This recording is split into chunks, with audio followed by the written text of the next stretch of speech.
Hello सगला केम छो परवरदिगार ने दुआ मोला ने दुआ ने आप लोगों ने दुआ सी पाछू મને કોણ સફરની ઝારત નસીબ થઈ છે તો મેં પાછું બ્લોગ બનાવી રહી છું. નેક્સ્ટ અમારો બ્લોગ છે. આ મારું અહીંયા એરપોર્ટ છે મુંબઈનો.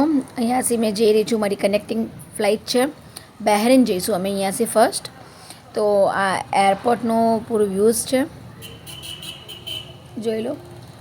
અહીંયાથી અમારા ગલ્ફ એર હતી અમારા લોકોની, તો અમે અહીંયાથી આ બધું જોઈને ધીમે ધીમે અમે બધી બરાબર અમે તફરી કરી રહ્યા હતા. મારા સાથે મારા એક બેન હતા. અમે 2 જણાની અમારી ટીમ હતી. અમારા રૂમ પાર્ટનર કહીએ હોય પછી અમારા સાથે રહેવાવાળા કહીએ, તો અમે 2 જણા ત્યાંથી સાથે ગયા હતા. ઓકે.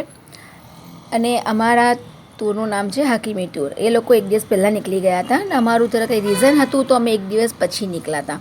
તો લેડીઝના અંદર અમે 2 જણા જ અહીંયાથી ગયા હતા. તો મેં આ બધું જોઈને નીકળી રહી હતી. મને ઘણું જ મજા આવે છે આ બધું જોવાનું. તો મેં ધીમે ધીમે નીકળી રહી હતી. મારા બેન આગળ જઈ રહ્યા છે, જોવાય છે. તો અમે ધીમે ધીમે નીકળીને આ બધું જોઈ રહ્યા હતા. પછી અમારે એકદમ જ અમે લોકો રાતની અમારી ફ્લાઇટ હતી પણ કેન્સલ થઈ ગયેલી, તો અમારી મોર્નિંગની ફ્લાઇટ થઈ ગઈ સવારે 6 વાગ્યાની. તો અમે અડધી રાતે જ ઉઠીને ચાલ્યા ગયેલા ઓલામાં, ને અમે અહીંયા બિફોર આવી ગયેલા ફ્લાઇટ પહેલાં. અમારે અહીંયા ઘણી મજા આવી રહી હતી બધું જોવાની. લેવું તો કંઈ જ નથી અમારે, પણ અમે બસ ખાલી જોઈ રહ્યા હતા, કારણ કે જોવાના પૈસા થોડી લાગે છે, બરાબર. જો અહીંયા બી ટેડી બેર છે, કારણ કે અમારા પાસે ખાસો ટાઈમ હતો. અમારા પાસે ઘણો જ ટાઈમ હતો. અમારી ફ્લાઇટ હજુ 1-1.5 કલાક લેટ, મતલબ ટાઈમ હતો 1-1.5 કલાકનો. તો અમે 1-1.5 કલાક અમે બેસી એના કરતાં તો અમે લોકો આ બધામાં ટાઈમ નીકાળીએ તો ફાઇન લાગતું હતું મને. હવે અમે જઈ રહ્યા છીએ અમારા આગળ, કારણ કે હવે અહીંયાથી કોઈ બી સ્ટોર નહોતો, બધો સ્ટોર આગળ પતી ગયો હતો. હવે અમે ડાયરેક્ટલી એકદમ શાંતિમાં અમે લોકો આગળ જઈ રહ્યા છીએ. બસ અમારે ભૂખ લાગી હતી તો અમે કંઈ જમવાનું સોચી રહ્યા હતા કે અમે લોકો કંઈ લઈ લઈએ, કારણ કે મોર્નિંગમાં નાસ્તો અમે નહોતો કરો. તો અમે લોકોએ અહીંયા બધી પ્રાઇસ જોઈ, બધી હાઈ લેવલની હતી. વડાપાઉં ને આ બધું જ મોંઘું હતું, પણ અમારા લોકોને તો ભૂખ તો લાગી હતી જ, એટલે અમે લોકોએ ઇડલી લીધી અને ચા લીધી. અને અહીંયા અમે લોકો ગયા નીચે ઉતરીને અમારા ફ્લાઇટ પાસે. અમારી ફ્લાઇટની હજુ બી વાર હતી, તો અમે લોકોએ થોડી વાર વેટ કરીને પછી અમે ફ્લાઇટના અંદર અમારું આવી ગયું, અમારો ટાઈમ થઈ ગયો, તો અમે લોકો ફ્લાઇટમાં નીકળી ગયા. આ ફ્લાઇટમાં જઈ રહી છું મેં. ઘણી મજા આવે છે વિડીયોઝ લેવાની. અને બીજું એમ કે આના અંદર એક હજુ પ્રોફિટ એમ હતું કે મતલબ મારી સીટ હંમેશા વિન્ડો પર આવે છે. એ લોકોને ખબર છે ને કે મેં બ્લોગ બનાવું છું, તો એટલે મને એ લોકો સીટ વિન્ડોઝ પર જ આપે છે. અને અહીંયા સિસ્ટમ હતી વાઈફાઈની, તો અમે લોકોએ પિક્ચર બી જોયું એન્ડ મેં બહારથી શૂટ બી કરું.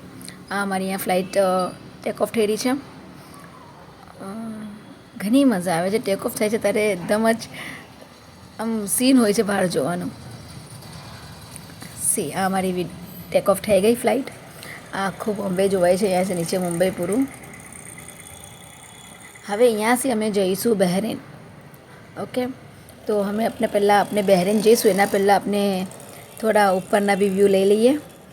ઘણું જ ફાઇન લાગી રહ્યું હતું. મોર્નિંગનો ટાઈમ હતો, એટલે રાત તો હતી જ નહીં. મોસ્ટ ઓફ અમારી જે પહેલાં જે ફ્લાઇટ હતી અમે જે ગયા વર્ષે ગઈ હતી એમાં હંમેશા મોસ્ટલી રાતની ફ્લાઇટ હતી. તો રાતે તો કંઈ જોવાય ના, રાતે જાઓ ને સૂઈ જાઓ સીધા, ને સવારે વहाँ પહોંચી જાઓ. તો આ તો એમ હતું ને કે સવારે મોર્નિંગનો દિવસ હતો એટલો મસ્ત. તો અમારે અહીંયા પેલા ક્લાઉડ્સ બી જોવાયા, એકદમ ફાઇન. એવું લાગતું હતું કે મેં 2 ક્લાઉડ્સના વચ્ચે અમારું પ્લેન જઈ રહ્યું છે. આ જુઓ તમે, આ સીન મેં ફર્સ્ટ ટાઈમ મારી લાઈફના અંદર જોયો છે. મેં હંમેશા રીલ્સમાં જોઉં છું, વિડીયોઝમાં જોઉં છું, બટ આ ટાઈમ મેં જે ફીલ કરું છું એ ખરેખર ઘણું ગજબ. ક્લાઉડ્સ જોઈને તો મને ઘણી જ મજા આવી રહી હતી સહીમાં. એન્ડ તમે જોઈ શકો છો મેં શું ફીલ કરું છું. તમે ખુદ આ વિડીયો જોઈને સમજી શકો છો કે અને અમારું પ્લેન એટલું હલી રહ્યું હતું ને, તો અમારે ડર બી લાગી રહી હતી કે કેમ આમ થઈ રહ્યું છે, બિકોઝ એ બહારના ક્લાઇમેટના વજહથી એ થઈ રહ્યું હતું એવી રીતે. આ બહેરીન આવી રહ્યું છે, તો ઉપરનું આ વ્યૂ આવી રહ્યું છે અહીંયાથી. બહેરીનનું મતલબ એક આઇલેન્ડ જેવું છે બહેરીન. આ જોઈ લો. બહેરીનના આજુબાજુ પૂરું રાઉન્ડમાં અરેબિયન સી છે. એટલું ફાઇન લાગે છે, અને જ્યારે બહેરીન આવે છે ત્યારે ઘણું જ ફાઇન લાગે છે. ઉપરથી પૂરું સી જોવાય છે. અને અમે લોકો અહીંયા લેન્ડ થઈ રહ્યા છે બહેરીનમાં. આ સી જોઈ લો છો, એરપોર્ટ આવી ગયો છે બહેરીનનો. ઓહ વાવ, કેટલું ફાઇન સીન લાગે છે. મેં પૂરું વિન્ડોની પૂરી મજા લીધી છે મેં. અમે બહેરીન પહોંચી ગયા છે હવે. હવે અમે અહીંયાથી જઈશું બહેરીનથી અમે લોકો નીકળશું. બહાર નહીં નીકળીએ, અમે અંદર જ એરપોર્ટ પર જ રહીશું બિકોઝ અમારું અડધો કલાક પછીની બીજી ફ્લાઇટ છે અમારી. તો અમે નીકળી ગયા અહીંયાથી.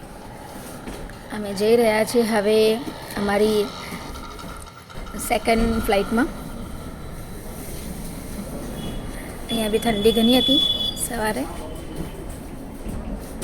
તમે અહીંયા એરપોર્ટ પર જ હતા એટલે અમારે એટલું ફીલ નહીં થયું વધારે.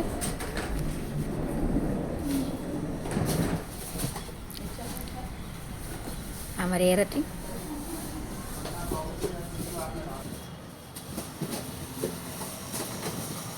અહીંયા હવે બહેરેન એરપોર્ટ આવી ગયા છે અમે લોકો પૂરા અંદરની તરફ.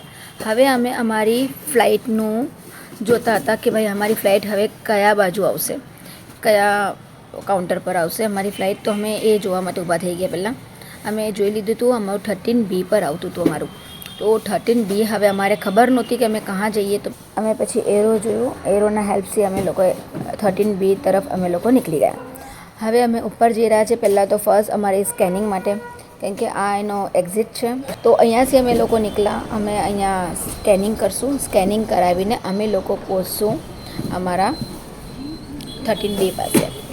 ઓકે, અમે લોકો સ્કેનિંગ બી થઈ ગઈ હવે અમારી. અને આ ઘણું જ ફાઇન હતું બહેરેન એરપોર્ટ. ઘણું જ બ્યુટીફુલ હતું એરપોર્ટ બહેરેનનું. અમે લોકો હવે અહીંયા થોડું વેઇટ કરો. અમે લોકો અહીંયા જોયું, કારણ કે અમારી પાસે હજુ અડધો પોણો કલાકનો ટાઈમ હતો. અમારી ફ્લાઇટ અડધો કલાક પછી હતી ને અમે 13B તક હવે પહોંચી જવાના હતા. અમારે ખબર હતી કે અમારો અહીંયા નજીક જ છે. તો અમે લોકો વहाँ પર બી અમે લોકો આરામથી તફરી કરતાં અમે ગયા. આથી અમે જોઈ રહ્યા છે, અમે જે 13B તરફ જઈ રહ્યા છે.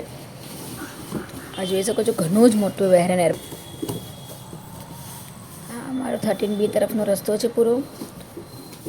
અહીંયા એટલો મોટો એરપોર્ટ છે ને કે આપણે પગ દુખી જાય છે ચાલતા ચાલતા. આખા અહીંયાથી 13B 13A 1 લઈને 13 અને 13C બી વધારે આગળ 24 25B એવી રીતે છે. મતલબ ઘણું જ મોટું છે એરપોર્ટ બહેરેનનું. અને આપણે અગર એરો કે કંઈ એવું ના હોય તો આપણે સમજ જ ના પડે કે આપણે કहाँ જઈ રહ્યા છે. આ હવે અમે સેકન્ડ ફ્લાઇટમાં બેસી રહી છું. અહીંયાથી હવે અમારે જવું છે નજફ. ઓકે, બહેરેનથી. આ બહેરેન એરપોર્ટના અંદર બી અમારી અહીંયા ગલ્ફ એર જ હતી.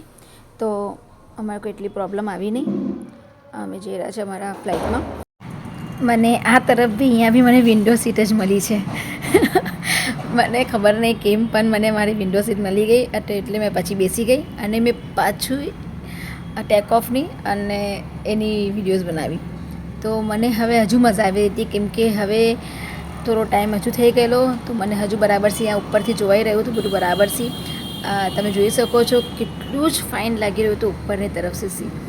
જો વ્યૂઝ તો જુઓ તમે, એમ લાગે છે કે વાદળોના કંઈ મૂકા હોય, આમ રૂ મૂકવું હોય એવું લાગતું હોય. લિટરલી એવું લાગી રહ્યું હતું કે આમ વાદળ નથી, આ કંઈ આમ મૂકેલું છે, યા પછી ઉપર એક નવું શહેર છે, એક ઉપર એક નવી સિટી છે એવું લાગી રહ્યું હતું ઉપર. અમારું પ્લેન ચાલી રહ્યું છે, મારે ખબર જ નથી પડી રહી. ઘણું જ મજા આવી રહી હતી મને બહારનો વ્યૂઝ જોઈને.